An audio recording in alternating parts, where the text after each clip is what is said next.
What is up, everybody? I am your local legend, the legendary Boogie Knight.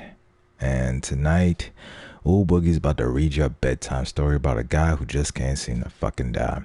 Warning, adult content. This is, well, mature content. This is not meant for children under a certain age. So if you're of that age, you should probably be in bed because you probably got school tomorrow. With that being said, make sure you like and subscribe. Set everything to 1080 so you can enjoy this. Turn down the lights and let me read you a story with my soothing voice. So, the last time we played this, we were going to go ahead and investigate the rest of the village, talk to some people, and try not to die. Yay. So, with that being said, without further ado, it is time to boogie. Alright. And I believe we saved at the Yomi Forest. And let's load that game. Haru-chan, kizu wa daijoubu? Haru-chan. Sorry, wrong voice. Haru-chan, is your wound alright? It's fine. I know it's not a good time to ask, but what happened? It was pretty bad. I'll tell you that much. Whatever, let's just start.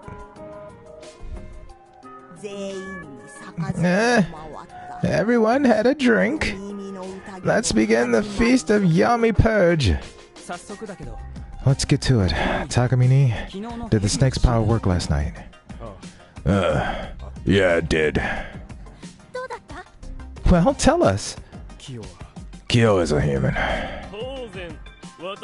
Of course I'm no wolf. That means Moro and I are no longer suspects, right? It does. Let's look at what we have to decide today. If we continue based on the late Kanzo Makashima's decisions... hold on. Why are you taking the lead? I don't mind if the eldest, Yamawaki-san, wants to take over. I'm no good at that. In that case, it's only natural that myself and Moro, adults confirmed to be human, should be the ones to lead. Takamine, he's annoying. You lead. No, Kyo, keep going. He's still shocked from the eldest's death. No need to force him. But I will do everything I can in his place. Moro, you console Madame Orbi. My boy. Kaori-san. Here's my proposal. Let's do whatever we can to choose and hang someone today. Oh, so now it's time to choose and hang somebody today because of the fact that you're human and you don't have to die. Gotcha. Hold on. That's too reckless. But it's necessary. If we don't, the wolves will eventually kill the last human.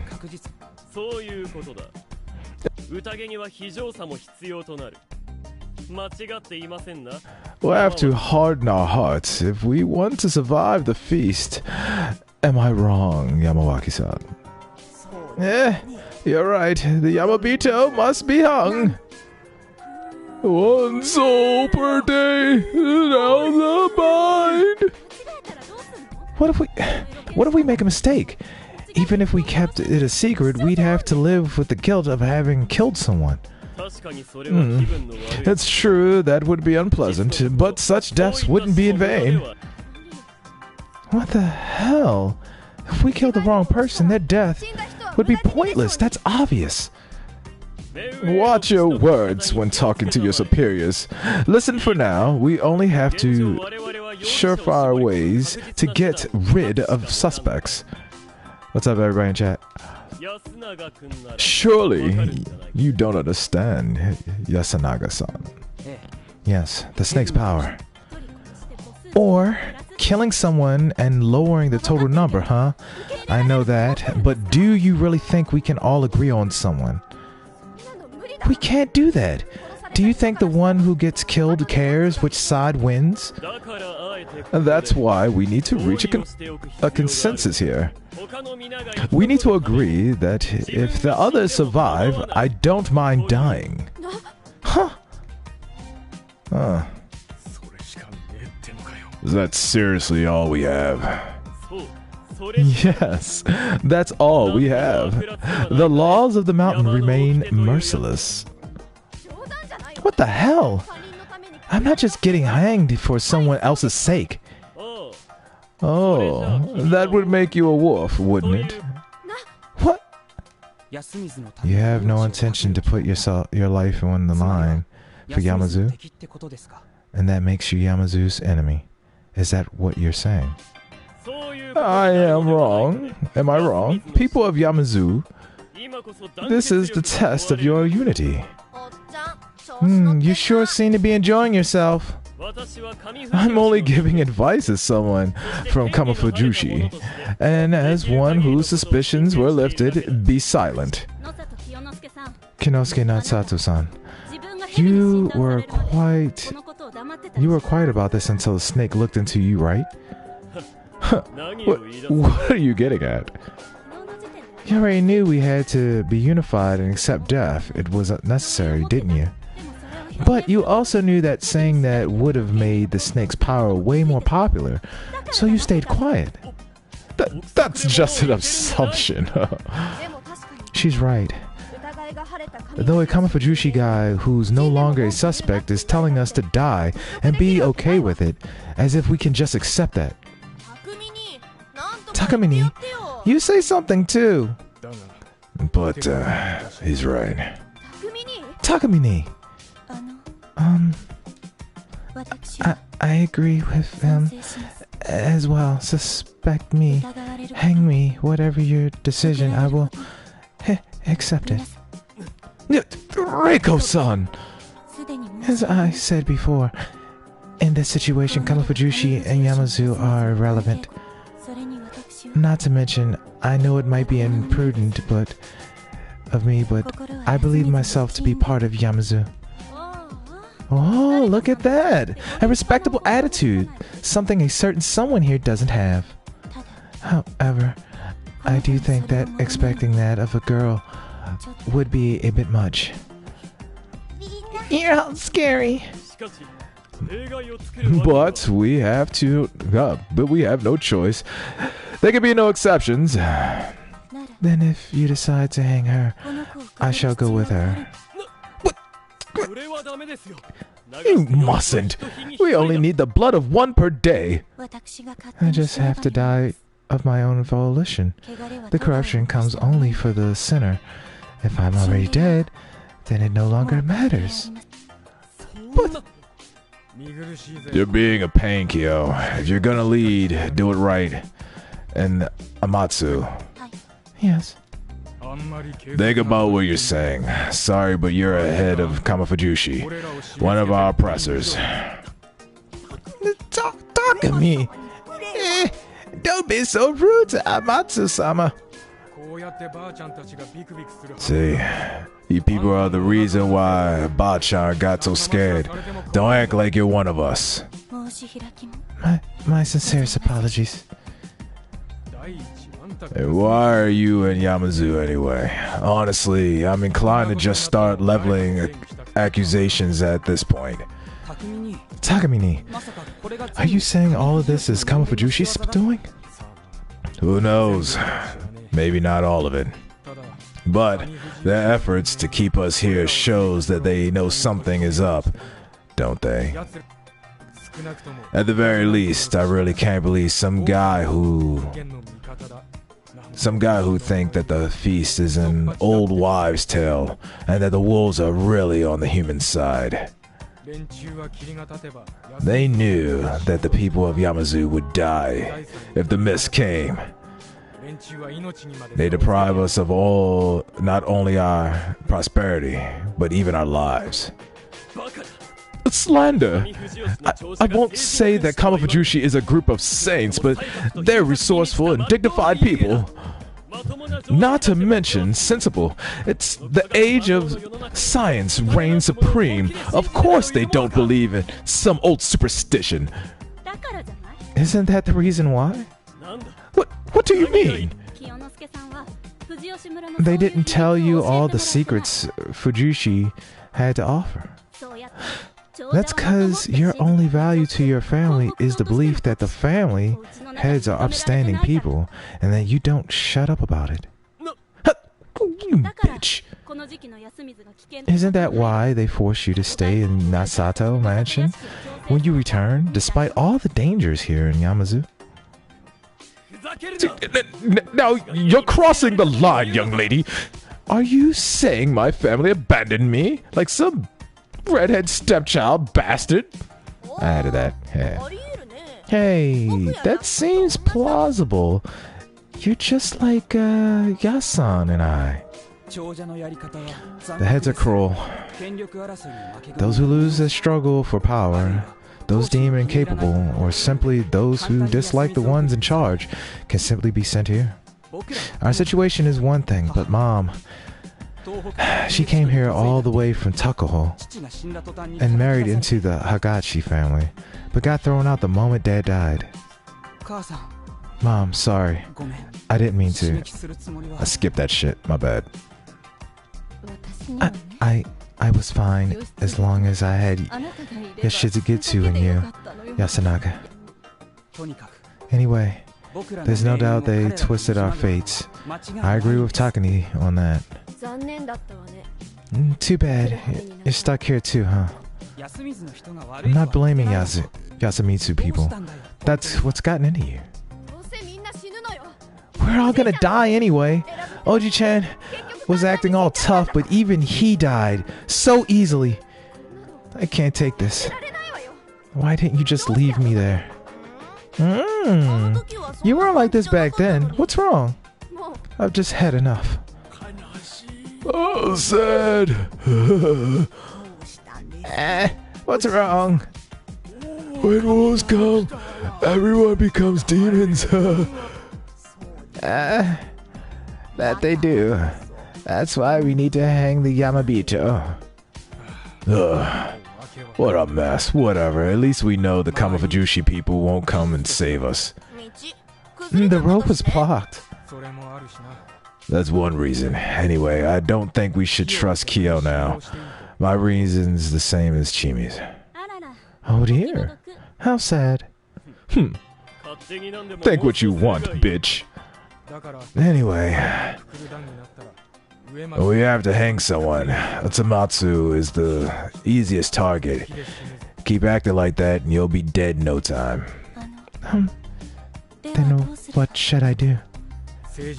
Just be honest and tell us what you know. Keeping quiet is the worst. And letting others take care of it won't do either. Right, Kyo? Oh, why not? Just take control of the feast, Moro. I just tried acting like the old man. That ain't me. I'll leave the rest up to you. I don't have much left to say anyway. Let's just hold a vote and hang whoever ends up being picked. Fuck all of you. I'm telling you, that's too reckless.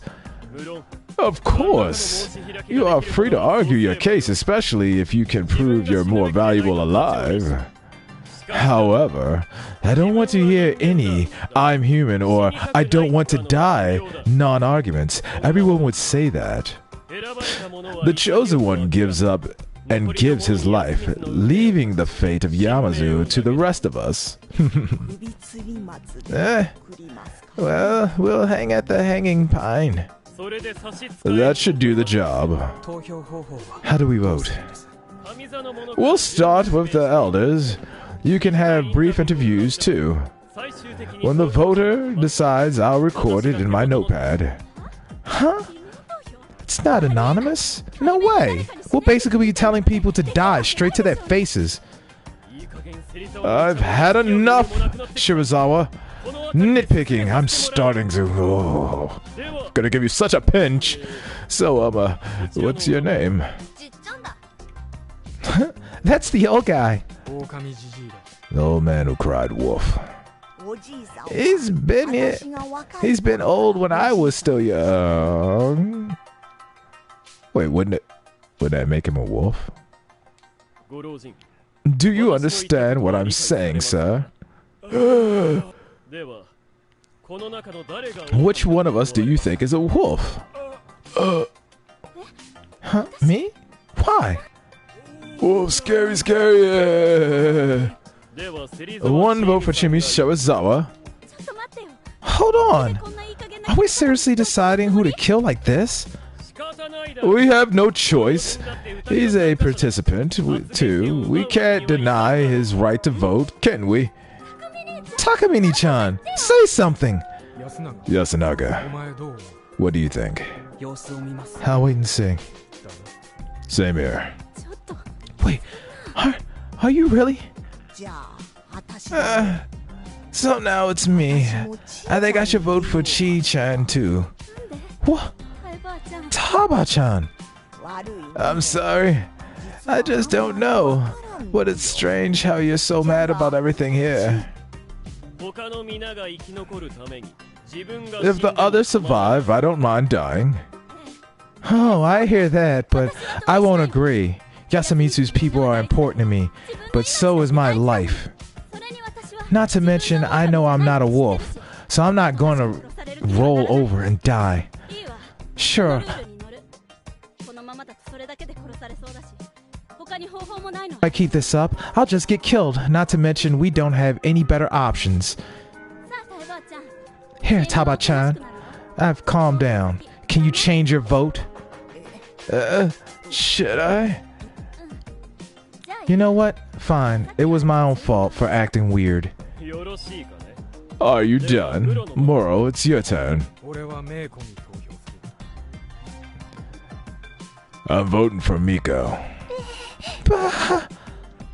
Takamine! You. Do I even need to give a reason? I know she's a kid, but we basically know nothing about her. It's just way too weird.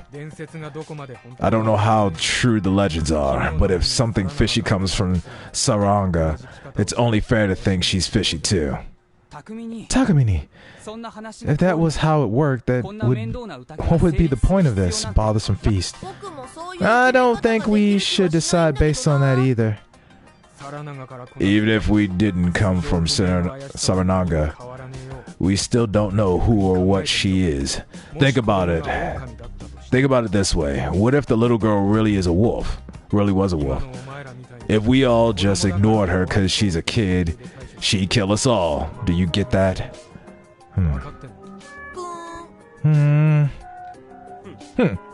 Looks like you're thinking. Too, Muro. Next, Madame Orbi.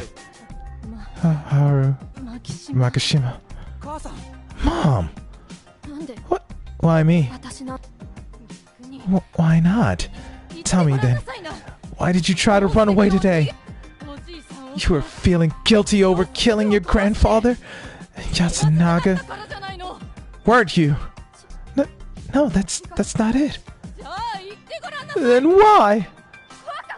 'Cause I was scared. I don't want to stay here. Lies! Gary-san, stop!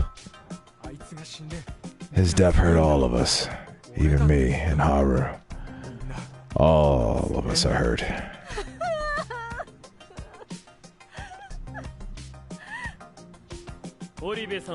Oribe-san, what will you do with your vote? Haru Makishima? It is. I'm next, and I'm voting for Nameless Old Man. Huh? Huh? But why? That last exchange made me realize that he's not rational. We don't need someone like that around. That's so unfair. He regularly said that the wolves were coming even before all this happened. That's more than enough to find him suspicious, and still unfair. I think he's either completely insane or secretly knows something. Have you ever considered that there were feasts before this one? He should have been around for at least one. But I haven't, and I'm over 70. But he could have. No, he's older than you after all. He could know something, but might be unable to say it because of senility, or might be hiding it out of malice. With this vote, I might be able to get info out of him, and if not, he's worthless. Where are those? Is it truly right to hang people based on whatever they have worth at the particular moment? You say that, but if we continue, we will make more progress tomorrow. What do you mean? Today, Moro will use his power to investigate someone who will know the truth about another person. The spider will once again protect Moro, but repeating this, it'll only take 3 times to know who's a wolf and who's not, even if we guess wrong. Really? And one day, we'll hang someone will get killed by the wolves, and the snake will reveal another person? We'll find out about 3 people in one day, and all 11 besides Takumi-chan and the Sato-san are unknown. It'll take 3 or 4 times. Exactly. We'll only have to hang 3 people at most. With that in mind, if you don't want to hang these close to you, you should start with those who aren't. It's for the good of Yamazu. Now listen here. I'm arguing to maximize the happiness of the majority, Moro. Nasato-san, are you serious? What? Chini's math only works out if the wolves only kill people that snakes haven't checked. What if they only went after those identities were already confirmed? For example, what if they went for you tonight? I don't think I can agree with voting based on such flawed conclusions.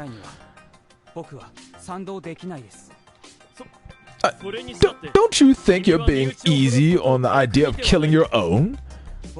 I haven't said anything about killing my own. I'd never say that.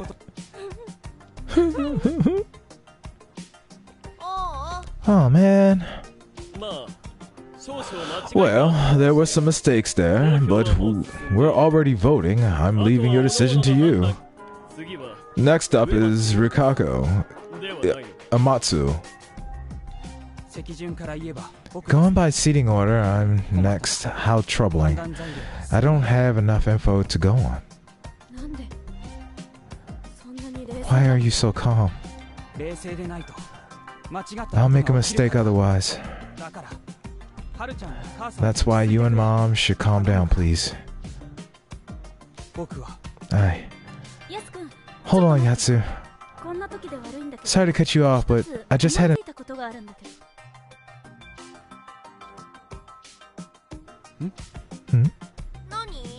What? Can the monkey reveal themselves? What? Why would they? Yasunaga-kun and Sir Makashi Shima said it's best if they don't present themselves. Well, I was thinking the same thing at first, but what's the point of the monkeys then? They just know who the other monkey is, right? It's not like they only get new info later. That's true. The only use I can think of for them is catching fake snakes. But they can confirm who the other monkey is. So, they can confirm as non-wolves just as easily as those investigated by the snake, right? What if they lie? Lying would be too risky. For example, I'm not a monkey, but if I went, "Hello, I'm a monkey," what would you do? I'd say, "Tell me who the other one is." Exactly. But I couldn't say it because I'd be lying. Now, for example, if I said, "Alright, it's Muchi then." How did you know? Don't joke around. Well, I can't prove it, can I? I see. But what if he's played along? Oh, I'm sorry. Wrong voice. I see. But what if he played along? Cause he's thought of being a monkey would make him safe. The real monkeys would call him out, and the other one would be hung. All for one after another, to be sure. That's the rule of thumb is that only wolves would try to lie to survive. So that's the right thing to do, isn't it, Nasato-san? That's true. Once you clarify that's what would happen, you shouldn't get anyone pretending to be a monkey. I see. It's too dangerous for both humans and wolves. It's just not worth it. Does everyone understand? Looks like it. Looks like it. Then name yourselves. We'll lose 2 suspects. Right here. What is it, Mochi? I'm saying that I'm a monkey. You're not just dragging out the joke. Yes, yep. I'm a monkey. So like we agreed, who's the other monkey? Miko-chan. Miko-chan? Is that true? What? When you woke up, was there something on your stomach? There was a monkey. She knows the symbols. Yes, I taught them to her alongside prayer and Shinai. We have another. We have any other monkeys? Doesn't look like it. That confirms it. I see. So they really are monkeys. Oh crap. So I wasted my vote. I think he should be given a do-over. You want to bend the rules? It's best to make it impossible to retract votes. We'd have too many people trying to change their vote at the last minute. Good point. Fine. Sorry about interrupting. Back to Yasu. I'll vote for the old wolfman. My reason is that I think staying silent and doing nothing indirectly helps the wolves. I'm next. 1,000,000 votes for Taba-chan. What? 1 vote each. Then 1 vote for Taba. I found it weird how she just voted for Cheatney out of nowhere. What? What are you saying, boy? That's why you youngins are such good for nothings. I'm next. Alright. 1 vote for the old guy. So even you went for him. Shut up. My reasons is that I don't have any better ideas right now. That's it. Haru-chan's turn. I'll vote for Amatsu-san. You had to have been the one who brought the corruption. No. I am only here to fulfill my role. Then just do that and take it in taking the corruption. You're not doing that because you're a wolf, aren't you? Watch your tongue! I cannot disagree. I am powerless. You don't have to humble yourself before these people. It's your turn. The person who voted for you must be suspicious. Listen to this guy. I will vote for Yasunaga Oribe. You. Okay, I just want to point something out. Because I just realized something. If you know who the 2 monkeys are, right? And this is just me going off what I'm thinking off the top of my head.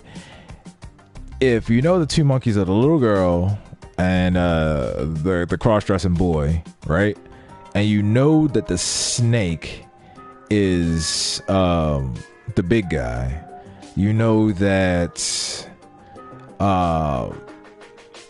Kyo, the uppity dude, is a human. That eliminates almost 5 people right now.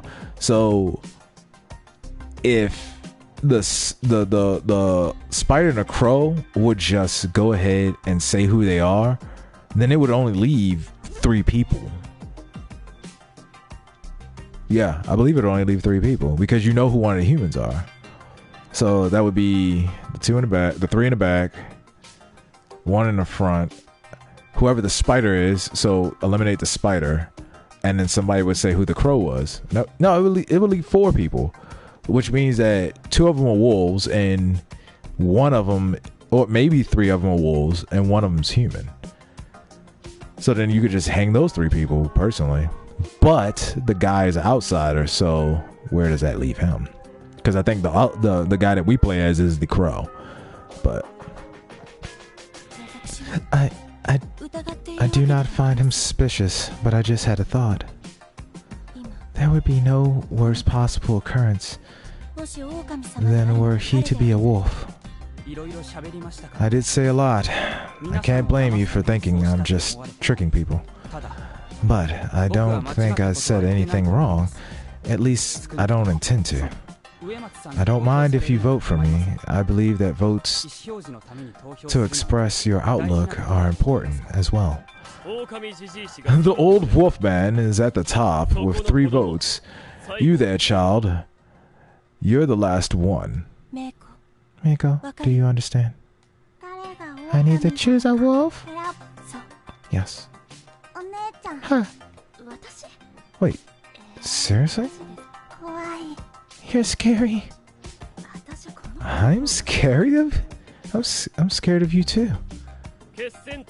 We need a final vote.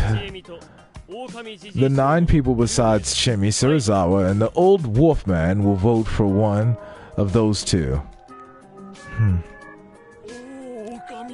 Wolf's coming! The results are in. Old Wolfman, 7 votes. Chimi Surazawa, 2 votes. Everyone besides Taba-chan and Miko-chan voted for the wolf guy. Shut up! Are you ready, sir? We all decided this. Every one of us is equally guilty. Better get ready, old man. Do you understand? I need time. Huh? Need to clean up. You want to take care of your belongings? I believe we can allow that much. They're making a mistake. I think that old guy is a spider. What if he's planning to... Hey, why did I give her the old guy's voice? What if he's planning to escape? Haru-chan. Then I'll keep an eye on him. You do that. As soon as he returns, we will take him to Saranga. Rikako, where is the rope? It's right here. It was already evening. As I whiled away the time with some fruitless contemplation, I heard noises outside brought me back to my reality. People were shouting loudly. What's wrong? I opened the window and shouted. It was facing the cliff. Huh? It was facing the cliff, so I couldn't shout to the settlement directly. They probably didn't hear me since I didn't get a response. What happened? So I shouted even louder. Hisashi, stay right there. The fuck are you? Huh? Was I about to get punched? What happened? I could only repeat myself. It's dangerous right now. It was... What do you mean? I didn't get a reply. This time I only heard several voices clamoring. Then I heard someone hurry up the dorm stairs. Who's there? I got no response again. What was happening here? Someone was definitely close. It just made me more tense. Haruki-san. And Chimi yet again? What a twist! What a twist! What's that supposed to mean? Sorry, but you should stay there right now. This might be really bad. Her voice was cut off by a scream. Though it was more like intense cursing. It was Takumi-san's voice, no doubt about it. Jimmy left without saying another word. Hold on! Open up! I fought the door, but it showed no signs of opening. I can help, damn it! Shit. Like hell I was gonna stay out of the loop any longer. Turning around, I went to open the window and decided to try jumping out. Though I was on the second floor, it was too high to drop. It'd make my legs a little numb, but so what? I jumped out without any hesitation. I probably bent my knees, so I didn't hurt myself at all. Then I ran to the settlement where I'd heard the voices from. I quickly understood the cause of Takumi-san's shouting. They were cries of despair. The reason was somewhere downhill along the way to the graveyard. It was a small grove of low trees with a carpet of leaf molded below. It would have been hard to see even if there was no mist. You could hear running water nearby. You couldn't see where it was coming from, but it was probably an irrigation channel for the paddy fields. There was a small crowd gathered. I peeked through a space between them. There were bodies. 2 of them. One was an old man, and the other that of a child. Though their appearance were vastly different, each was in a similar state. They lay on the ground with their hands over their stomachs, utterly still and covered in blood. These were the monkeys? These were corpses of the old man who cried wolf and Chakamochi Kamashita.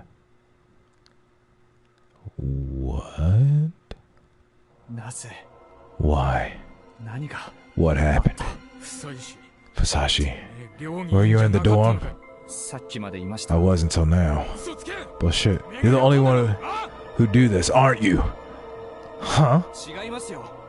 No, I'm not. I just came out the dorm. I even talked to Chimi-chan. Yeah, it's not Hiroki, Takumi-chan. Then who did this? Forget that. We need to treat... There's no point. Don't touch them. You might still make it. They've lost all their blood. Their stomachs open. Their guts are all over. What kind of treatment can bring them back, huh? You know one? Go on then. Say it. There was nothing I could say in response. There were 5 of us on the scene. Shimi Surazawa, Takumi Moro, me, as well as Yasunaga Orbe, who was vomiting on a nearby bush, and Rikaku Amatsu, who was watching the remains from a distance. Most were protective, and I could see why they were here, but Rikaku Utsumatsu felt a bit out of place. But then I remembered that we were already pretty short-handed. What happened? Who did this, damn it? Look there. She pointed at the old guy's clothes. They were gatherings of fur all over his garments. A wolf? If that was the culprit, then this was the work of the corruption. Wait, somebody... Did he die because... Wait.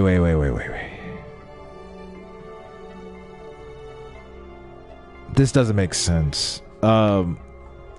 Give me a second. Give me a second. I gotta take a phone call.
All right, I'm back. You know what I had? What occurred to me? The lady at the supermarket. The lady at the supermarket, or the way into the road. Where does she live? Because if she could be living around here out in the woods, or she could be from Fujushi, whatever. Okay. If that was the culprit, then this was the work of the corruption. Was that what she was saying? No. This was completely different from the others, from how the others had died. The fur proved little. Let me see the wound. I told you not to touch it. But this is completely different. Quit acting like you know shit. You never find out anything. But if we stop trying to look, we won't understand anything at all.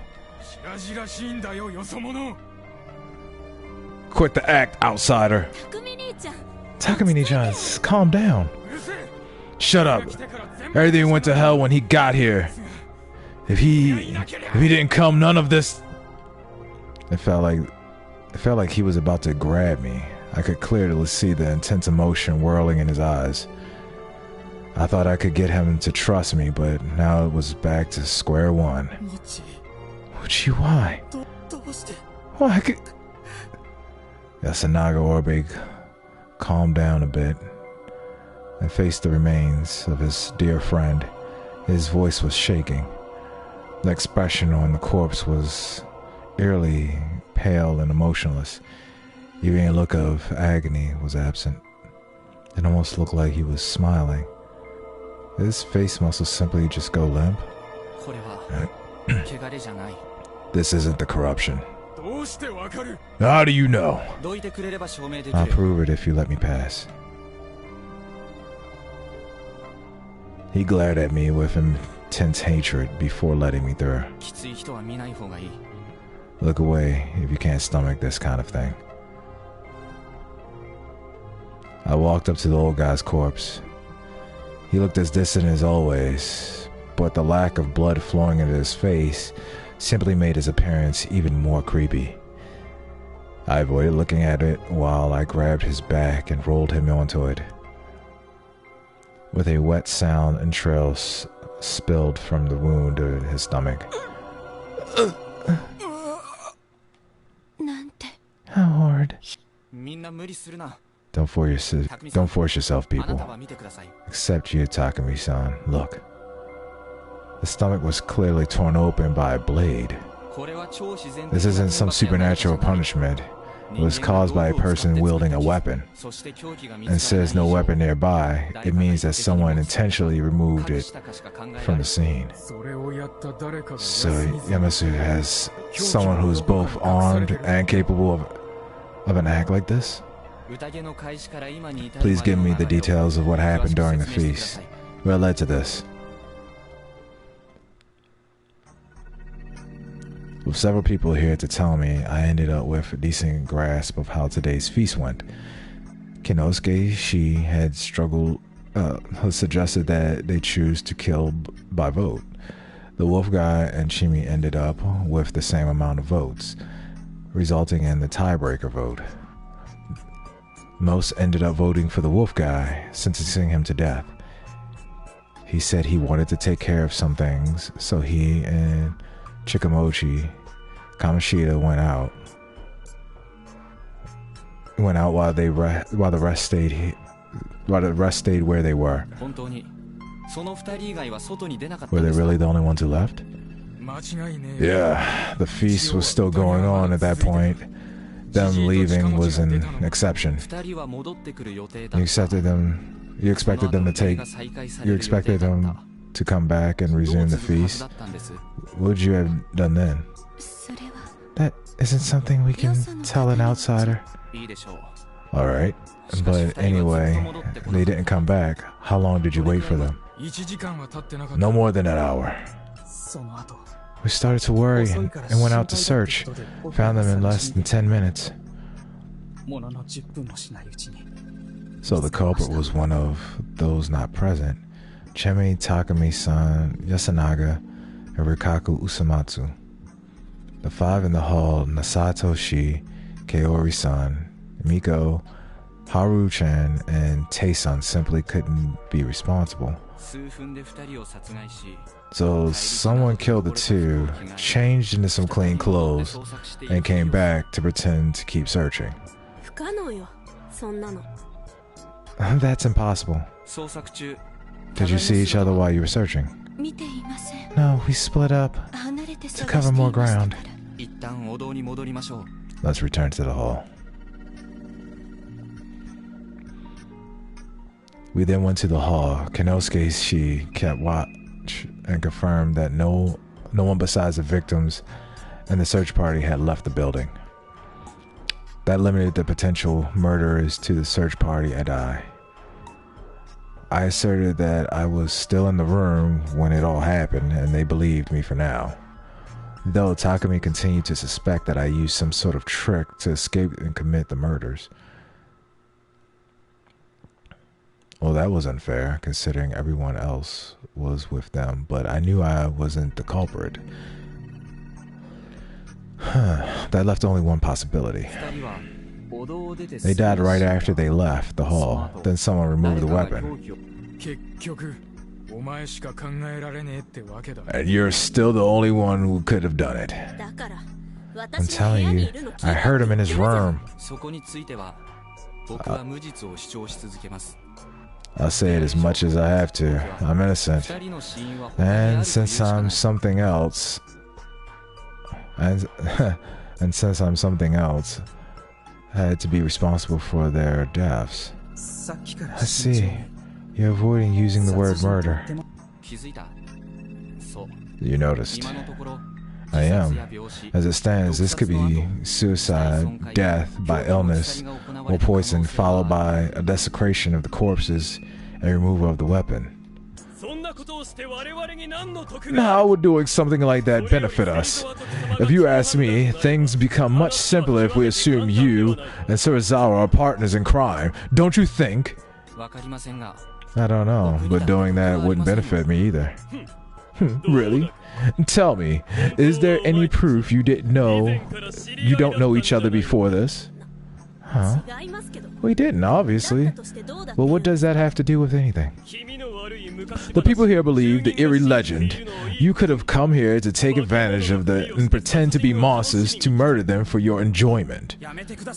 Please stop. There are some lines you shouldn't cross. Stop there's all of you. Yamawaki walked out of the hall. I could see Haru Makishima and Miko and Kaori Oribe behind her. That made a total of 10 survivors, 9 if you excluded me, who hadn't participated in the feast. Whoever killed Chakamochi and the elder, they went against the laws. Shinai-sama will subject them to the corruption. She put her hands together in prayer and faced the peak of the mountain, Shinai, at the opposite side of Saranga. Strangely enough, that was enough for everyone to fall silent. Rikako Amatsu joined in and Miko copied her. This was the Solomon's way of solving things. They gave up on discourse and just left it all to the hands of the higher power. Ba-chan, what do you do? What do we do now? One has already spilled blood for the day. The elder has died. Let's end the feast for the day and clean up. Alright, Yasunaga, help out. I can. You just sit still. The situation was only getting worse. Soon after that, it was time to shelter, so everyone retreated to their houses. Takumi-san had entered my room and boarded my window completely shut. If you're not the culprit, something's gonna happen even if you're locked in. His words were harsh, but there was a hint of composure. He might have actually believed that I wasn't the one who did it, or maybe he found peace in the idea that the mountain would punish the culprit. Or perhaps he just believed it was the work of something supernatural. Whatever the case, he was dwelling less and less on the matter. Was the wolf guy a wolf? I had no idea whether that was plausible, assuming he wasn't 2 of the remaining 9 were wolves. Which Kinosuke, she being a confirmed human, Takumi-san being the snake, and Miko being a monkey, there were a whole 6 suspects. Thanks to my advice, Chimi suggested the monkeys reveal themselves, and they turned out to be Chikamuchi, Kamoshida, and Miko. Though Muchi had just died, that was a heavy blow. Him being a confirmed non-wolf was one reason, but more than that, he was one of the few people here who actually talked to me without restraint. He was somewhat of an oddity compared to the rest of the people here, but I did find him to be a fun guy. I'd like to get back at whatever injustice had stolen his life. Clearing my head, I resumed thinking. Since she was acting suspicious today, Takumi-san would investigate Haru-chan. Tomorrow we would have only 5 suspects. That would give them decent chances of picking out the 2 wolves. It seemed to me like it wouldn't be that hard to find the murderers, who would surely be shaken by what had been done. And then the outed wolf, not wanting to die alone, would reveal their partner. I don't think that's how it works. What was the most optimistic way to look at it? From a pessimistic standpoint, though, the situation was absolutely terrible. 4 people had died today. In a normal feast of the Yami Purge, it had to be 1 per day, 1 per night. This was double that. 1 per day, 1 per night. Not if there's 3 wolves. That means one could kill one during the day, one could kill one during the night. But there was one at night, and there was 2 in the morning. There has to be 3 wolves. If things had gone... So, there's probably 3 wolves and 1 person that wanted someone dead. If things had gone so well in the forest, even Haru Makishima might have died. Not to mention the dreadful state Kaori Oribe was in. I was told their relationship had gotten worse. Kaori was in no state to prepare food, so it was likely that no one had eaten anything today. The hunger would only worsen everyone's morale. It was best for them to prioritize getting a proper meal tomorrow. Even so, there was no guarantee we wouldn't get any more irregular deaths. For example, someone at their wits' end could attack a wolf suspect despite the threat of the corruption. If they ended up losing their more humans while the numbers of wolves stayed the same, the humans would be done for either tomorrow or the day after. Escape. I'd been entertaining the idea ever since lunch. The path was ruined and I'd had to travel through the underdeveloped grove. But I hadn't run into anything supernatural there when searching for Haru-chan. Maybe I could get out as long as I watched where I was going. I also had Saranga as another option. Everyone had hated it, but that just made it less likely for me to be caught. Going down a misty rocky cliff was dangerous, but at least it was a one-way road. I just had to be careful I didn't get taken by the current, and it was definitely better than just staying here and dying. However, perhaps even suggesting that was dangerous. According to Rikaku Umatsu, the effects of the corruption were limited to the one who broke the laws, so you could escape them by killing yourself. However, if someone said they wanted to escape the village, the punishment would likely go to both one attempting it as well as the ones who allowed it. The escape would surely become a hell of an experience then. However, there was an optimistic view of the situation. Something was actually here. Something abnormal was here in Yamazu, killing and menacing its people using abnormal methods. At the very least, Yashigitsu Orbe, who went to face it, suffered a horrible death. The superstitions weren't baseless, and it was best to look at the situation from the angle my plan of escape contradicted that. But then how could I prepare for whatever was to come? The best I could think of was trying to familiarize myself with Fujushi superstitions. Perhaps I could find some sort of weak point or hint that could lead me to their identity.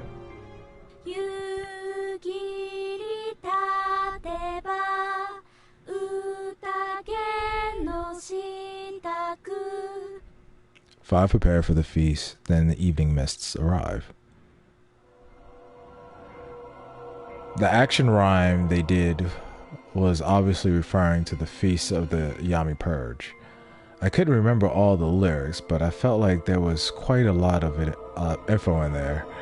Perhaps there were more hints for the feast in Yamazu's culture and general area. I felt I had to talk to Rikaku Umatsu. She was an adult who seemed more involved in Fujishi's prayers and stuff than the most. I needed to arm myself with more info by tomorrow morning. That, along with the proper progressions of the feast, were my only ways to survive. About today's feast. They must have decided to hang the wolf guy because they just didn't care about him all that much. Simple as that. Sure, it was important to get rid of the participants who aren't cooperative. However, the fact that we'd lost 6 people, but they still hadn't gone beyond, he or she is kind of shady, was pretty bad. He said the wolf was coming while they were in the fucking dining hall, and they just thought he was crazy. Yesterday, they wouldn't have hung anyone for such a petty reason. Well, the problem was that they didn't hang anyone at all so far. But then again, it wouldn't be a good thing to give the impression it was okay to kill people just for seeming shady. This place was regressing back to the feudal, superstitious mental state. If there was something that could stop them from sinking there, it would be an outsider like me.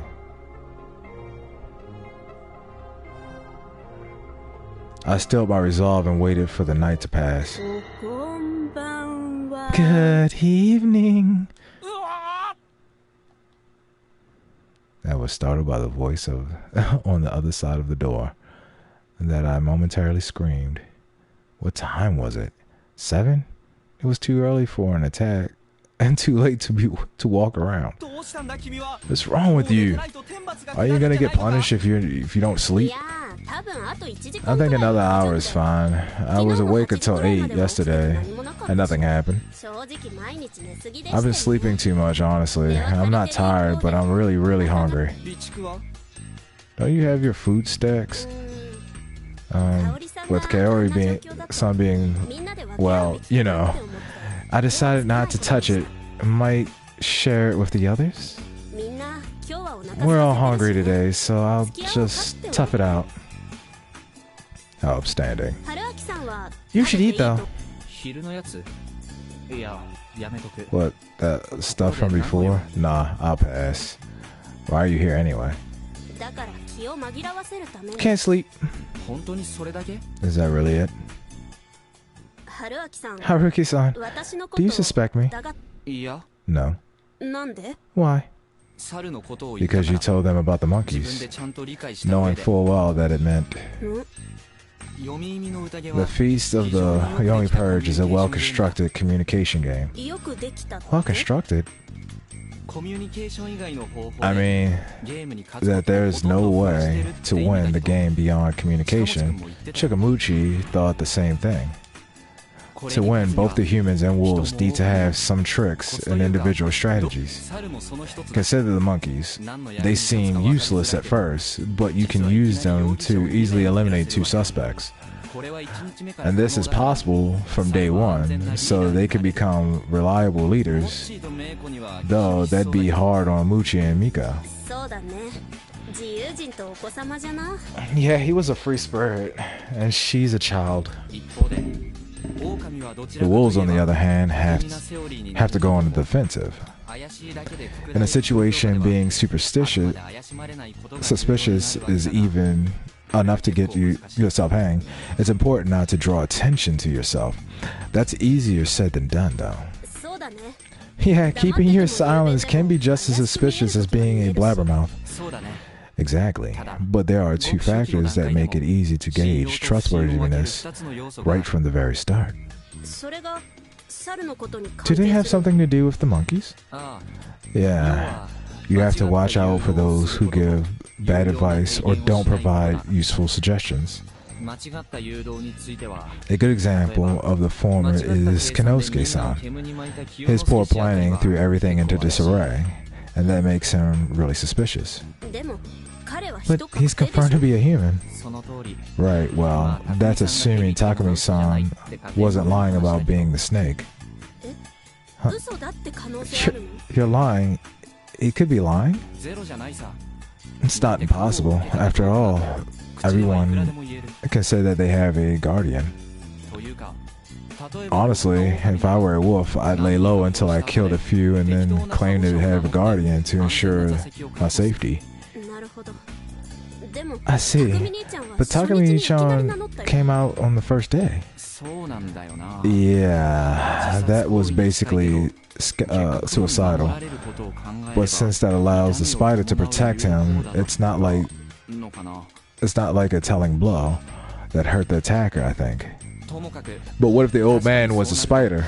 That means that there's nothing to protect the snake anymore. Anyway, all things considered, I'd say it's safe to trust Takumi-san and Kinosuke-see.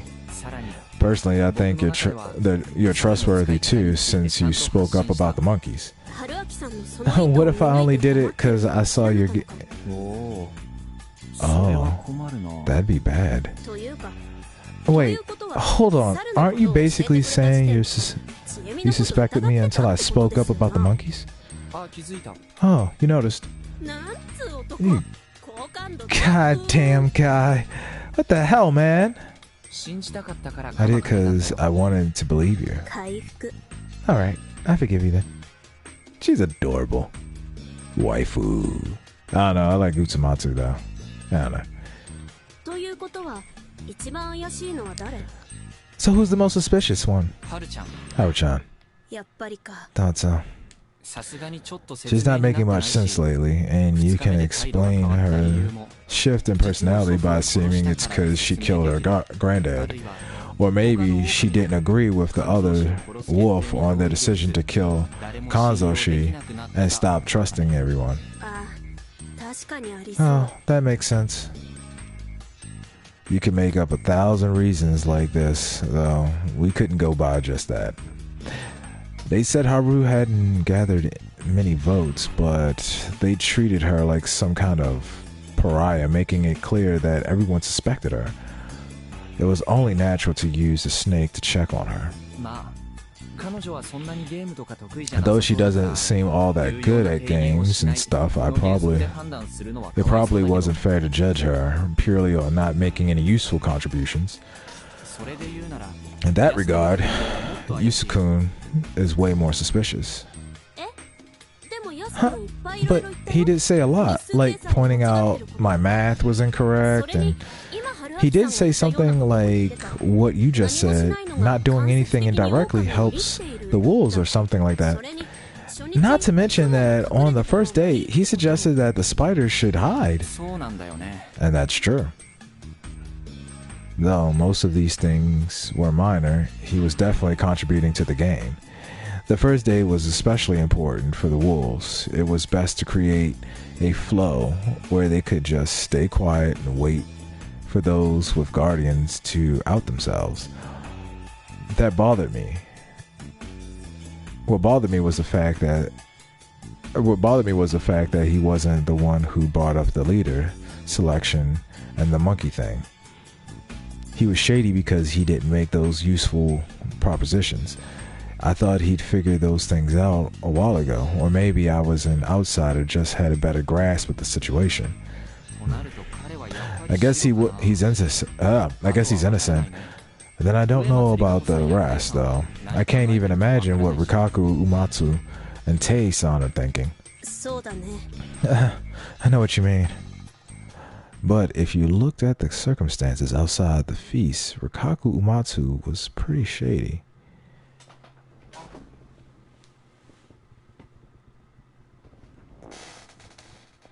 It always felt like she was hinting at something. It wouldn't have surprised me if she knew more than she let on. If she was a village head, she could know things only those from Kumafujushi knew. There was more than enough reason to suspect her. If only we could follow the lead and solve the whole thing, it'd make things way easier. Haruki-san, are you enjoying this? No. But you look like the type of guy who likes mystery stories or something.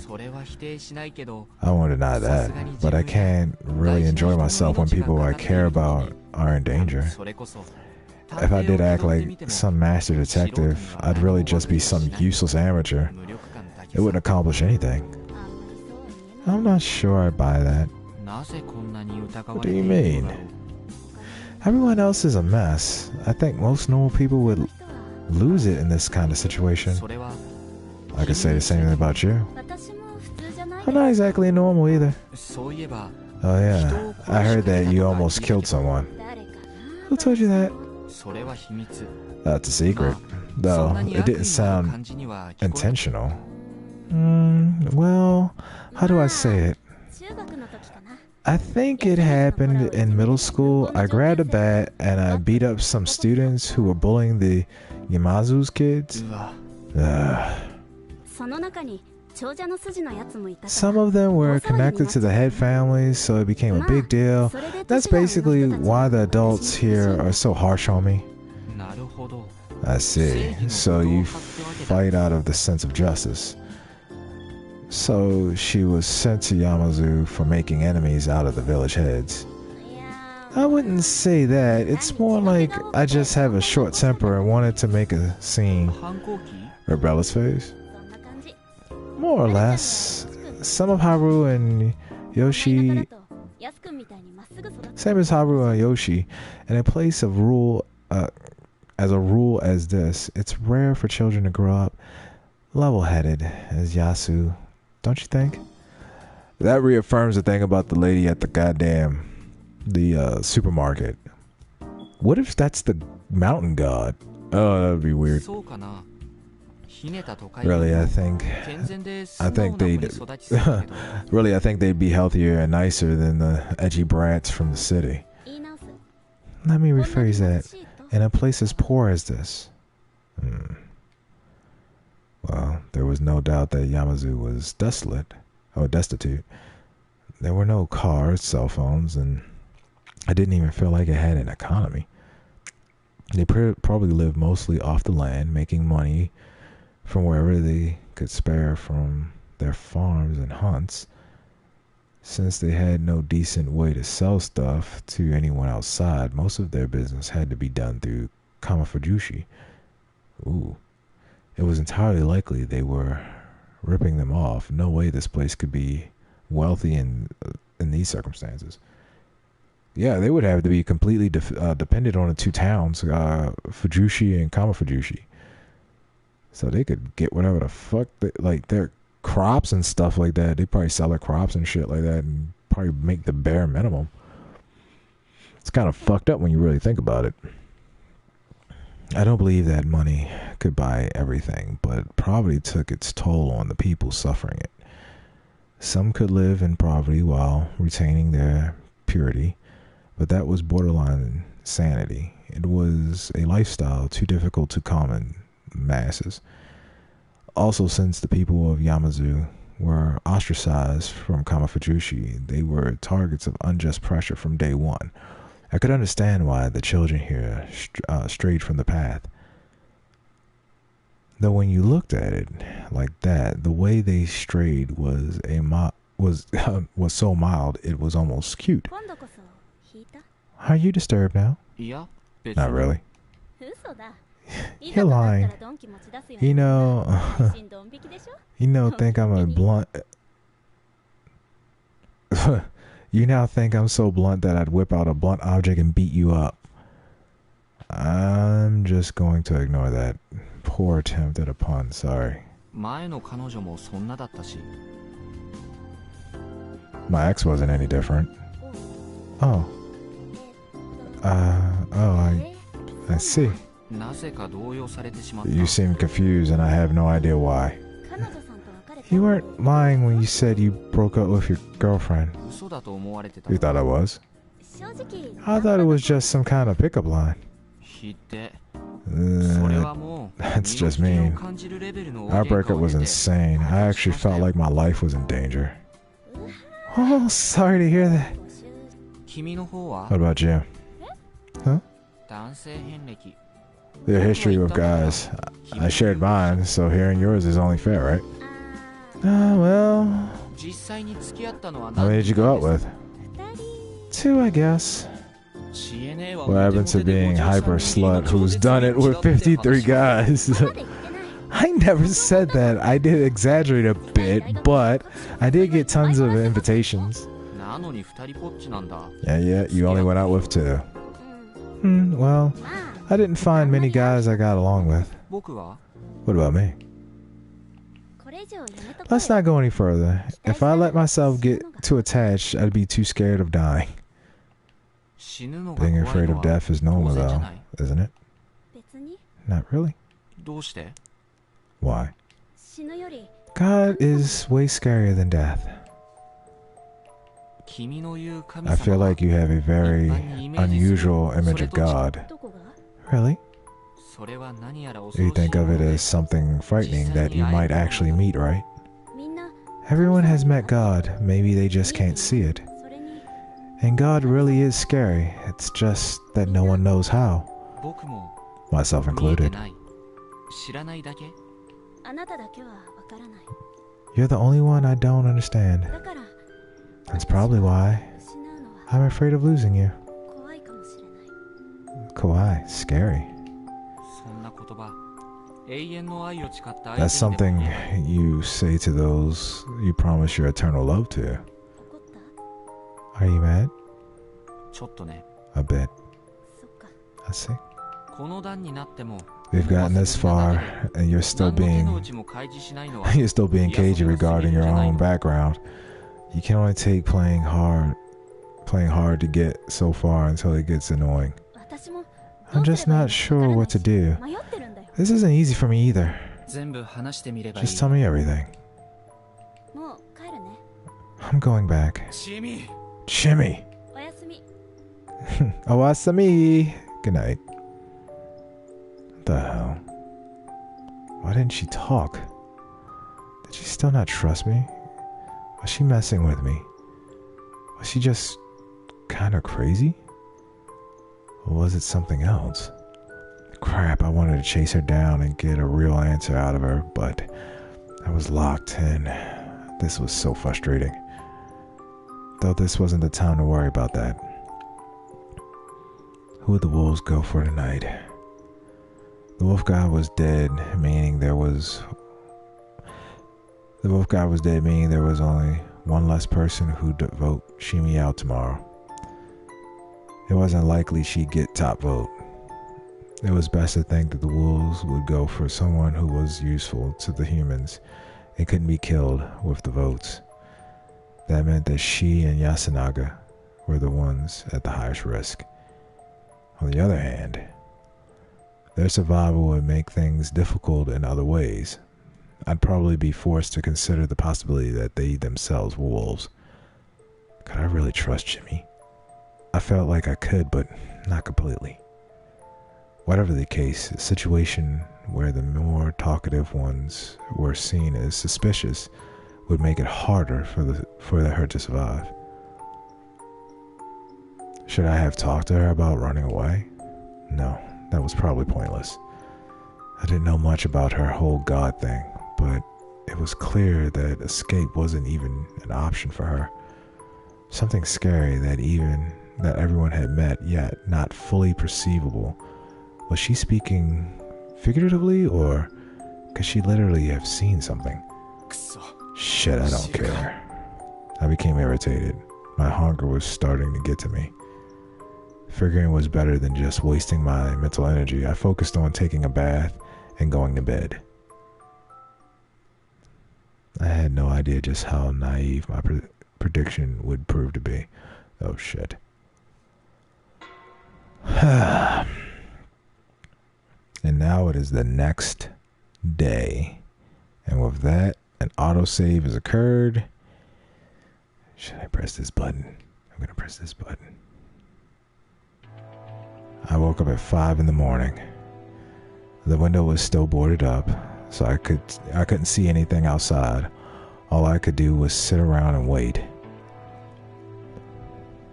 Eventually I could hear an object keeping me in getting removed, and I was greeted by Asanaga Orbe and Chimi Shirazawa.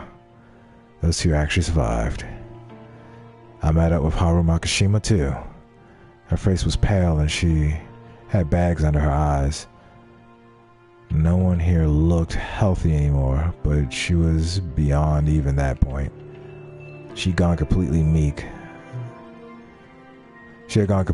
too. The defiance from yesterday was gone, and she was just letting Yasunaga guide her.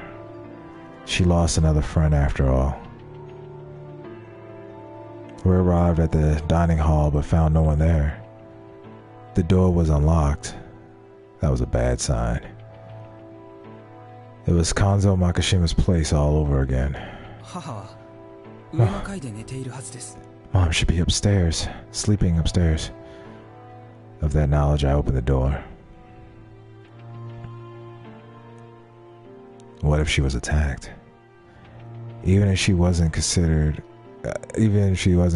her state of yesterday, it wasn't unlikely she did something unthinkable such as suicide. However, I soon found out my worries were for nothing. Kaori-san was standing all alone in the dark dining hall wearing an apron. The fact that she wasn't doing anything but standing there was just as eerie. Oh, my, good morning. She turned around and greeted us. Her voice was the only thing calm about her. Her eyes were bloodshot and signs of malnourishment was all across her face. Her faint, forced smile made her seem to be on the verge of collapse. She completely failed at acting normal. Her heart was probably swirling with panic and sorrow. As great as yesterday. Everyone here could see it. Mom, everyone's hungry. I'll make food, so you just rest, okay? But I can do it myself. Oh, I'll help actually. I actually cook myself, so I know what to do. After they volunteered to support Kaori, I thought about what purpose I could serve here. Let's go. And called to Haru-chan before going outside. Well, she came with me, but wasn't saying a word. During yesterday's feast, she had a fight with Kaori-san. The woman had voted for Haru-chan due to the change in her attitude and failed escape attempt, and I couldn't blame her for that. Considering her personality, I imagined that the exchange had been extremely intense. That was why getting her out of the dining hall was a good move. Problem was, we didn't really have anything to talk about. This was made worse by the hostility she had shown me until just recently. According to Muchi, that was a product of her affection towards Yasunaga and all the drama surrounding him. Normally, being playful gave her a hard time about that kind of thing, but it seemed in poor taste considering the situation. She was staring daggers at me. Maybe I just had to ask her. Alright, Makishima. What? I'll be frank. Are you a wolf? No. She didn't hesitate at all. Not like that meant anything. You don't believe me? Then Takamine will check. That'll show you. Are you saying that despite knowing? Knowing what? If he were alive, he'd be the one looking after Kaori in the dining hall. Yesterday, he went there first thing in the morning with Kaori in her current state. That was all the more reason for him to be there. But now he's missing. No way. That's just. We'll go check to be sure. Lead the way. Okay.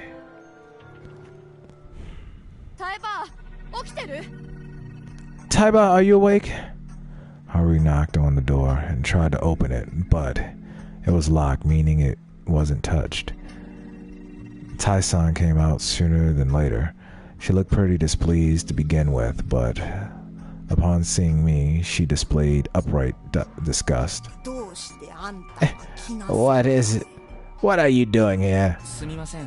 Sorry, Kaori-san isn't well, and we need more people.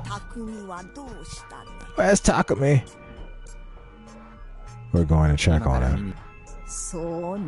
I see. Her gloomy expression told me she realized what might have happened. She said she had to prepare, so we excused ourselves. Please ask if you need anything. Oh, yes, of course. What she really said was yes, yes, yes. She shut the door on us. You're nice to all women, aren't you? The hell was that? What the hell was she saying? Being considerate of elders and women is a gentlemanly thing to do. Is that how you feel about Chini? I like her quite a lot. Please don't. I'd feel so bad for Nichan. Nichan? Yasunaga? Surely. What do you mean by that? Yoshikun and Mochi are gone. Kaori and Chini are all he has left. Also, she's the strongest among us. She's always protected us from the people of Kamafujushi and adults. Don't take her away from us. So that's how it was. I wasn't sure how she actually felt about Chini, but there was definitely more trust, resilience than I expected. Yosanaga's-san spoke like he'd given up on Chimi, but deep down he was actually glad she had returned. Haru-chan was aware of that. She actually liked Chimi. That was why she concluded that they should be together. However, it was clear that she didn't feel like giving them her blessing. I understood how she felt. The end result depended on Chimi, and since that she hated Yamazu, I felt like it would be something Haru-chan would have wanted. Then again, I really didn't know what was going on in Chimi's head. I didn't know what was going on in Chimi's head either, and I had no idea who'd survive, so making predictions was a waste of time. For now, everyone should just focus on ending the feast. I don't think I can do much, but if there's something you don't want to tell your own, I'm willing to listen. Huh? What do you mean? Nothing much. It just feels like you have a lot to worry about. And personally, I still think that escaping outside is a good idea. It's not possible. Did you try it yourself? But I failed, didn't I? That made me realize we can't escape. Isn't that because you just happened to hurt your foot? It didn't just happen. Do you believe in God too? What did you just say? God doesn't exist. If I doubted that, I just couldn't cope with anything. There was a worried aura around her for a sec, but then she just walked away, leaving me no choice but to follow her.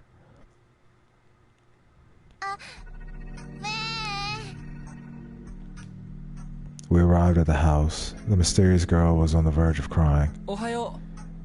Good morning, what's wrong? Speak normally. You know how to, right? Come on, be more mature. Repeat her. Repeat after me. Good morning. Ba, ba. This was hopeless. Haruchan glared at her while I stayed patient. Where's Rikaku-san? Ane-chan? Yeah, where is she? She hasn't come out yet. Her house is right here. It really was. I'd been here yesterday. I knocked and called out to her. There was no response. Haruchan and I looked at each other, and I tried opening the door. It was locked. Still no response. I hesitantly pulled my ear against the door. I heard some sort of rustling sound. She's probably getting dressed. He really did. We didn't know for sure. It could still be Kinosuke-shi. What about me? Well, I did expect him to live. Is Rikako well? She's all you care about, isn't she? And yes, she does seem alright. She's not out yet. Though I wonder what's up. I had a bad feeling about something. Good to see it was nothing. Does this mean that the one to die was Lady Yamawaki? Taiban's alive as well. What? Why was he so positive? Haruchan took Miko to the dining hall. Kyosuke-san helped me out. He tried to say something but decided against it. He must have realized what had happened to the one who'd usually be giving these annoying jobs. As expected, the door to the house was unlocked, and the reek of fresh blood was strong. You could smell it outside. I thought that this was enough to help me prepare, but once I saw the source, I couldn't keep down what few contents in my stomach I had left. The two from the first day, Kanzo Makashima and Yasugatsu Orbe, they lost all semblance of form at this point. Their corpses felt unrealistic. On the other hand, Chikamuchi, Kamoshida, and the old wolf guy's corpses were far too clean. Their faces were still intact, after all. However, Takumi Moro's corpse was an even balance between ruined and intact. It was spread out on the floor, surrounded by splashes and splashes of blood, as well as some bloody footprints. Scattered brain gray matter, bone fragments, and eyes. About 60% of his face was gone. This time the method was clear. There was a... What? There was a rifle laying right next to his corpse? The weapon was actually on the scene for once. And it was a gun. What did it mean? I wanted to think about that, but I was shaken by the clear agony Takumi-san's death had brought him. You could see a suffering on the still present half of his face. His hands were on his head too, as if to cover his face or reach for the clearly fatal wound. He died while holding on to a scattered brain. What the fuck? Though fatal, the first attack hadn't killed him instantly. He could still move after all. He could still move after it, which was a testament to his strength and willpower. His life had ended as he suffered overwhelming despair. It was written too clearly on his death visage. My emotions bubbled and overwhelmed my thoughts, and I vomited once again. Are you okay? Kenosuke, she asked, clearly avoiding looking at it himself. Bring me someone who can use guns, please. I never expected you to come along. Her expression was too stern and serious for me to even say that. Takumi-chan, shit.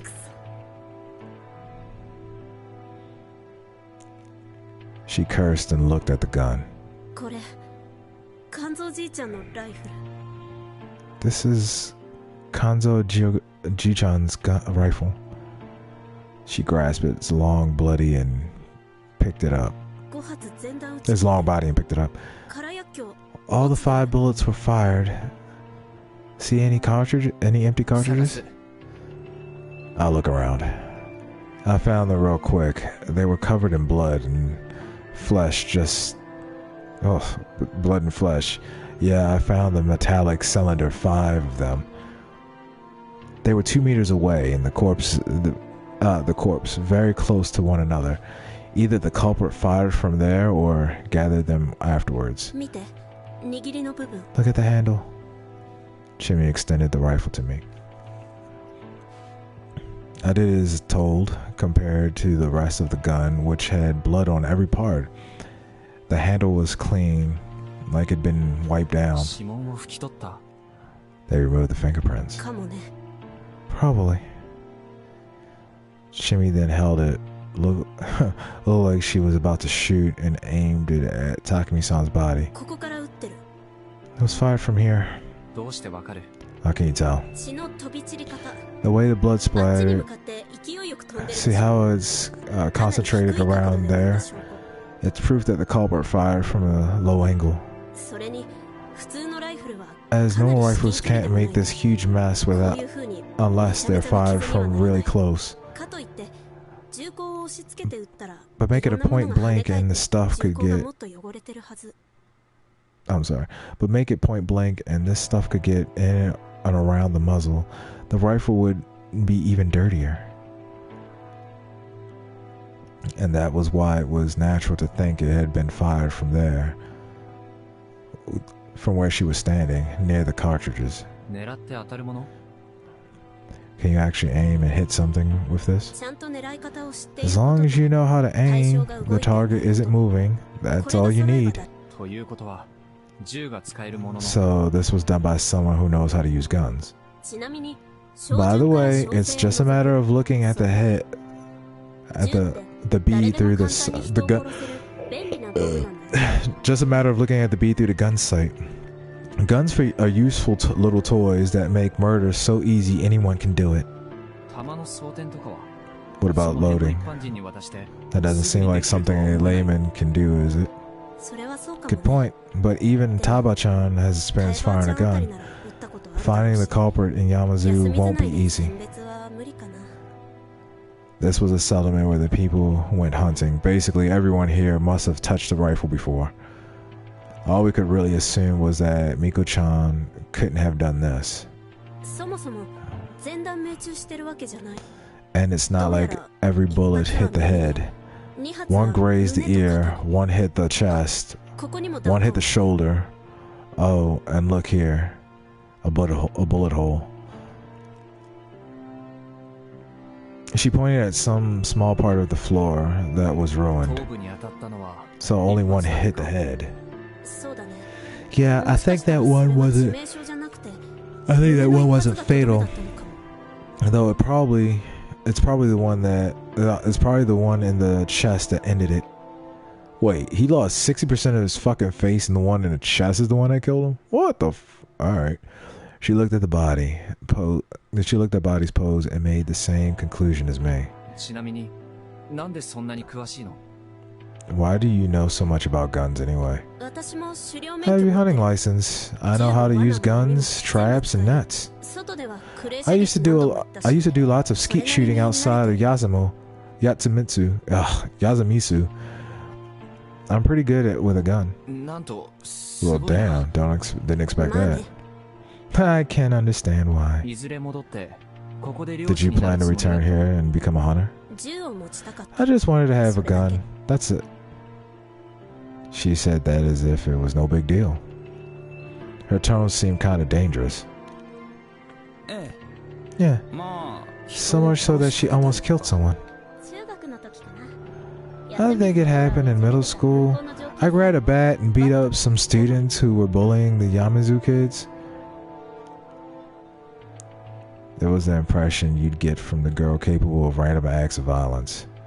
I was probably jumping to conclusions though. Can you clean it up? If you're fine with it. Let's do it then. Did you find out anything? I'm now 100% certain that these murders were committed by people. The culprit used a gun and wiped off the fingerprints. Acts that demonstrated a very human level of cunning. If we were up against something supernatural, they just used their mysterious powers instead.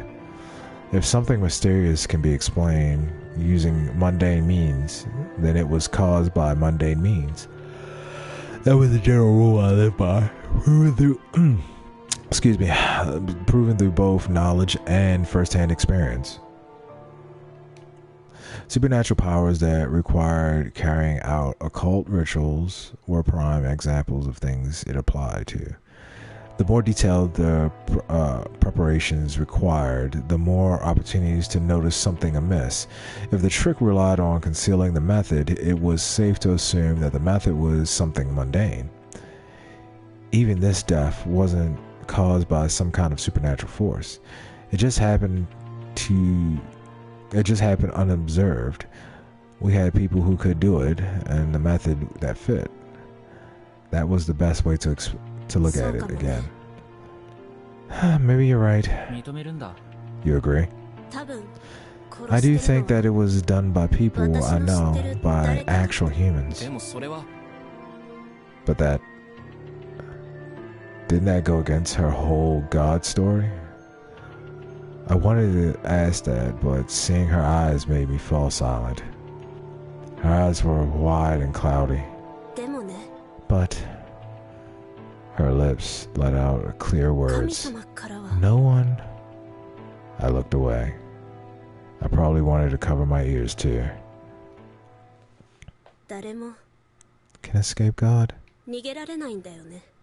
I found her words so irrational it began to frighten me. I asked Jimmy to call Kinosuke Ishii to help carry the corpse, but she insisted on doing it herself. I caved and we began the unpleasant task. Following Takumi-san's example, I removed the door and placed the body on it. Chimmy and I each took an end of the door and lifted it up. He was heavy as he looked, and I wouldn't have been surprised if he was too much even for two men. However, Chimmy lifted her side without letting out a single grunt or exertion. It felt like active rejection of the idea that she might need help. We slowly began walking. Kinosuke was outside. He was anxious about something. It didn't look like he was waiting for us, so maybe Rikaku, Amatsu, hadn't come out yet. I couldn't afford to stop and chat. Relaxing my arms or lowering body could lead to me dropping Takumi-san. I kept walking forward without a single word.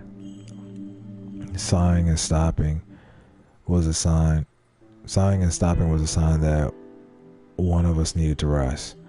Every time one of us did, we lowered him to the ground, rubbed our aching hands, adjusted our grip, and resumed walking.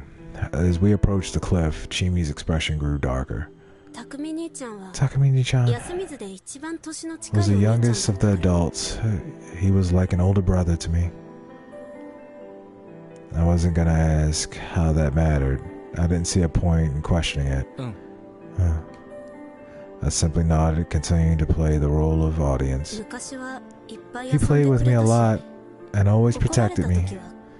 When the other adults got mad at me, there was nothing good about the humid place. There was nothing good about this humid place, but he loved Yasamizu, and the people living here. Yeah, I could tell. He was honest to a fault. Yeah. I didn't want to just throw him away. Of course you didn't. I don't like this either. Should we stop? The only one who'd really care about this are Takumi-san himself and Tae-san, right? No, we gotta do this. Because of the corruption. Yeah. I continue asking if she was sure, but she didn't change her mind, so we ended up throwing his body into Saranga. We walked through the graveyard, carefully not to trip. We could now see the hanged pine through the mist. Our destination was near. We carefully closed in on the cliff and pushed the door forward. Bye, Takumi-chan. She said that right as I left the body. Felt the body slide off. It was falling. I had done this several times now, but it still made me feel empty. It could eventually hit the water and make a splash, and that'd be it. Huh? Did you hear the water? Not sure. Did we both miss it somehow? Or maybe the bottom of Saranga opened up into the yawning chasm leading to Yomi. You've got quite the imagination. No one knows what's beyond mists. There could be anything out there. Should I go down and take a look? You won't return. That was how she saw the world. Let's go back. We returned to do another investigation of Takumi-san's house, but something strange had happened while we were gone. Kenosuke was still in the same spot, in front of Rikaku Umatsu's house, waiting for her without even trying to hide his frustration. She still hasn't come out. No, you're the one who said she seemed alright. But maybe you think that... I heard sounds. Why didn't you call out to her yourself instead of just waiting? As if I could do something so rude. Why is she the only one you're nice to? Masato is above Amatsu, isn't it? That was an interesting bit of info. I hadn't realized that the head of the families had a hierarchy. It's only natural to be considerate of a woman. I'm a woman too, though. I don't see a reason to be considerate of someone so hostile toward me. Do you? Please stop. We just finished putting a body to rest. That was probably one of the reasons why they were so agitated, but my comment was enough to shut them up. Though yes, I'm worried too. She might need help. If she's sick or injured, we may have no choice but to barge in. How improper! Was he the type of guy to report someone who undressed a girl, giving her proper first aid? What was up with this guy's priorities? Matsuriko! I bashed the door almost violently. I heard the sound of rustling clothes. Has she collapsed or something? Matsu, I'm opening up the door. No answer again, only sounds. Was it really Rukaku Amatsu in there? Let's break it down. Shimi nodded and Kyosuke she gave a disgruntled sigh. The door was made from plywood? Oh god. The door was made from plywood and the wooden frame, a solid impact would break through. I looked around and saw a few aged farming tools lying against some houses. The old wooden hoe and the mallet were too rotten to work here. Okay, that'll do it. But an old axe looked just right. 1, 2. I lifted the axe and started counting, but I had to stop midway. There was a sound, clattering. The door suddenly moved. Surprised, I jumped backwards and glanced at the other side. They were just as shocked as I am, if not frightened. What's that? What do you mean? It has to be Rakaku-san. Matsu-san? There was no response at first, but a few seconds later, the door shook again. A moment later, it fell silent once more. Had she collapsed on the door? If she wasn't well and was lying next to the door, breaking it down was dangerous. I put the axe down and walked up to the door again. The moment I approached it, I heard a clicking sound. I didn't even have time to question what had happened before it creaked open. There was a gap about 20 centimeters. It was pitch black inside. And there was a face all covered in blood. What the fuck? It sunk back into the darkness the very next moment, but soon replaced by an inhuman scream and an arm that snaked out and grabbed for my neck. The grip had inhuman strength behind it. I ignored Chimi and Kinosuke's screams and tried to pry myself free. My throat was on the verge of being crushed. The groans continued ceaselessly. The nails dug into my neck, and I was being dragged inside. Help me! How the hell was she so strong? This arm clearly belonged to Rikaku Uematsu. So why? Help me! My words got them out of their stupor, and they ran up to me. As panicked and lacked oxygen, I dimmed my vision. They grabbed, bashed, and tagged on the arm that was holding on to me. Damn it! Hey, let go! Just one finger! I don't know how long it took, but when I was eventually free, Chimi swiftly slammed the door shut. Bring something I can use to bar the door. Like what? Oh, just shove the axe in it. Sitting on the ground, shocked, I simply stared at their exchange. I could still barely breathe. My vision was hazy, and I couldn't think clearly.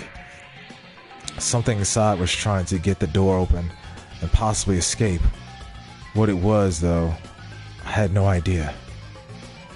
What had happened to Rikaku Uematsu? How about this, Nasato? Hold it shut. I'll bring the others, and we'll barricade it. Are you alright? Can you stand? Yeah. Actions were more important than words here. Stilling my resolve, I rose to my feet. We gathered everyone who could still move and sealed off Rikaku Uematsu's door. The windows were planks and nails, large farming tools, and whatever else we could find. The small house was basically a pile of flimsy barricades now, Everyone was tired from all the work and sat down to rest. What's the point of doing this, though? Someone asked. No one answered the question, but we all understood that letting that thing out would be a mistake. But what exactly was it anyway? Yomibito. That seemed like an answer of some sort anyway. What do you mean? Corrupted folk. Corrupted folk that come from Yomi. You know, don't you? Has to be a Yamabito that's not what I mean. Yamabito are the wolves, right? They came back to life because of their grudge over being killed during the feast. It's not always like that, Haru-chan. Yamizu has always been menaced by Yamabito. Or maybe this is the corruption. Matsu-sama might have broken an important law. That can't be! Protecting the laws is the role of purifying Spider Family. But that might be it. She touched too much on the corruption. But that... She might have came to Yamazu to keep at least a bit of Yomi's corruption away. How many Yamabito will we have now? Takumi was a good boy. Maybe it's a good thing he died before seeing hell. Thus I offer homage to Shinai, the Almighty. Peace may come to pass. Thus I offer homage to Shinai and the Almighty, so peace may come to pass. The silent prayer. Her eyes were teary, and her shoulders were shaking. Wait, then Rikaku-san is... Yomabito must be hanged. That didn't sit right with me. The rule was that breaking the laws meant getting the corruption, and getting the corruption meant being slaughtered, right? It was the first time I'd heard that it was possible to do something about the corruption, and that she'd die because of that. Logic had little ground here, so the people were gradually losing their minds. They were being pushed closer to death. It was like this was a supernatural phenomenon.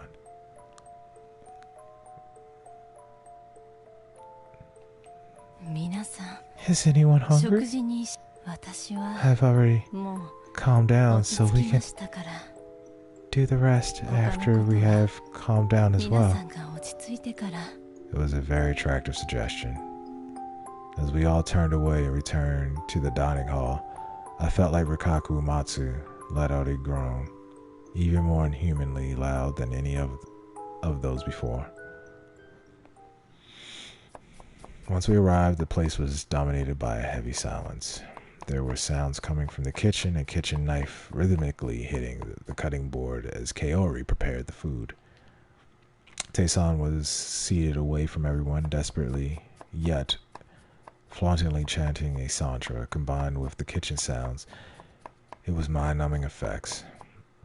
Everyone else was simply falling into torpor, a torpor, staring silently into space. I thought it was a stupor. Maybe they didn't write the S in there. Even I, the sonest person in the room, wanted to simply let my mind shut down and stop thinking. That wouldn't stop me from trying, though. Rather than trying to evaluate the details, I decided to return to square one and surmise the current situation.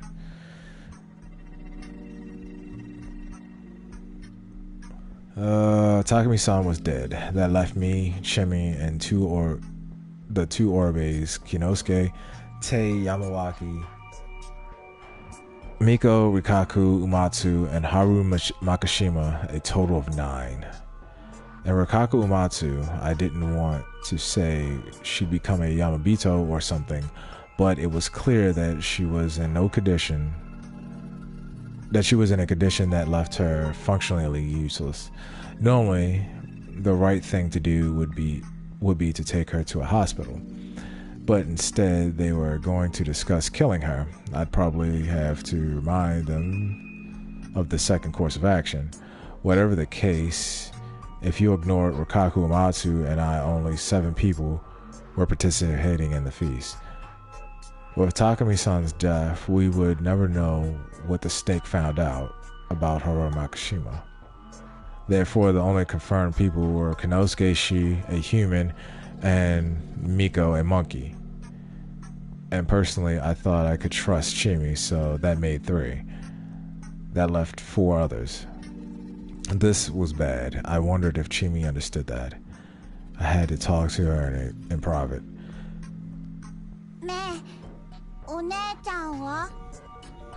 And I think this is where I'm going to save it.